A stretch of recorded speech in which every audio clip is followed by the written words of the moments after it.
We have here a witness.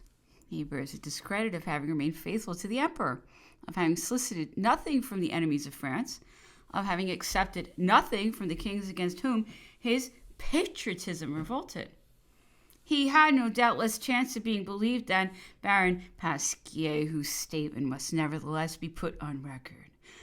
Monsieur Pasquier says that from the year 1808, the emperor scarcely ever came to the council or state except to harangue to obtrude his wishes as laws, and that he no longer tolerated the smallest liberty of discussion. That the emperor should experience on certain days a wish to unbosom himself, to announce certain of his political designs to those who were called on to put them in execution is not a matter of astonishment, but that he could not bear contradiction is false. Those who contradicted him he treated so badly that Berlier, for example, whom at the Council of State he found constantly in loyal opposition to his designs, was made by him a Council of State for life. A count of the empire with stipend of 20,000 francs received from him the presidency of the prize court, and was granted on one occasion 60,000 francs. It is said that he no longer put the decision to the vote. Yet Molay, Molière, Godin, Champigny report numbers of resolutions taken by the council while the emperor was sitting at it. If there were resolutions, that decisions, it was necessary that the votes should have been taken. There is no doubt the newcomers, those whose name and the recollection of ancestors, often imaginary, had alone caused them to enter the council, and those again who had been admitted as a consequence of the annexation of their original country to the empire, must have felt less freedom of speech, as they were courtiers by birth and education. But the spirit of the revolution, as far as it was generous, noble, and proud, had among them its natural defenders, patriots who, sitting at the National Convention, had not faltered before any of the terrible responsibilities which they met with, and had saved the nation from the cupidity of Europe and from slavery. These were the men to speak out.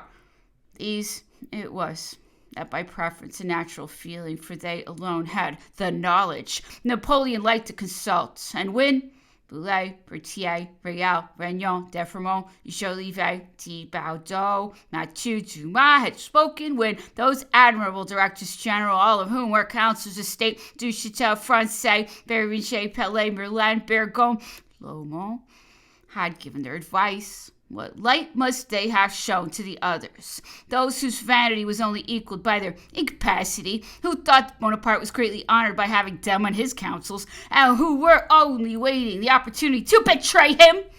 Between their interested testimony and that of the men who remained faithful to France, of which the emperor was the representative, we can make a choice. The hours had struck in vain on the clock of the Tuileries. The sitting continued. The emperor did not feel the want of eating, and repose for him was to pass from one kind of work to another. During the discussions, he often looked at the speaker with his small eyeglass. At times, he wrote mechanically on the paper placed before him, repeating the same phrase indefinitely. One of these papers bears these words 8 times. Vous êtes tous des brigands. You're all brigands. Another 10 times. Mon Dieu, que je vous aime. Heavens, how I love you. Or else, with his penknife, he whittled grooves on the end of the arm of his chair. The great resource was snuff, taking large pinches, which he put to his nose, and having smelt them, allowed them at once to fall on the ground. He very quickly emptied his snuff box. It then became the duty of the chamberlain, who was compelled to provide himself with 3 or 4 boxes to substitute a full one for that which was empty, but that did not satisfy Napoleon.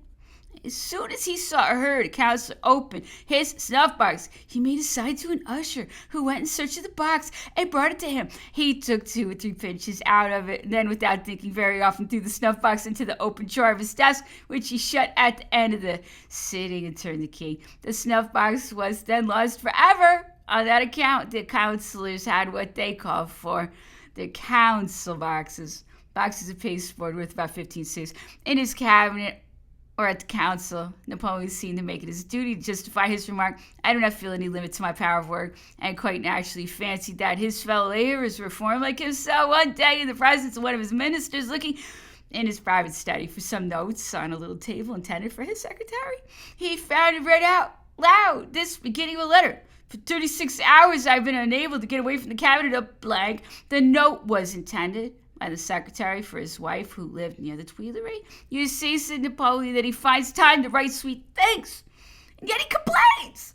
The story Devereux in Oxford work said the emperor is well known, having gone to sleep over his papers at a night sitting in the inner cabinet. Napoleon woke him up and tried to upset him, Devereux declaring that he had already spent 3 nights at work.